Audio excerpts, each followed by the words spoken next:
cho mai một tua tua thọt sport đó nè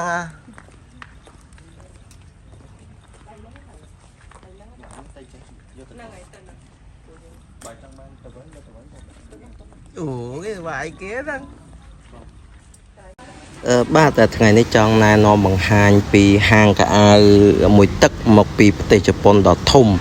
ដែលមានទីតាំងនៅលើដងផ្លូវម៉ុងរទ្ធីក្បែរផ្សារជីបម៉ុងឃើញថាអាវសម្បូរបែប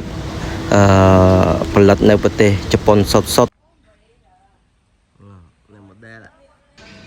ឃើញថាតម្លៃធូរថ្លៃមែនទែនហើយបានកៅអៅសុទ្ធផលិតពីប្រទេសជប៉ុនផ្ទាល់ហើយលក្ខណៈសម្បត្តិហាង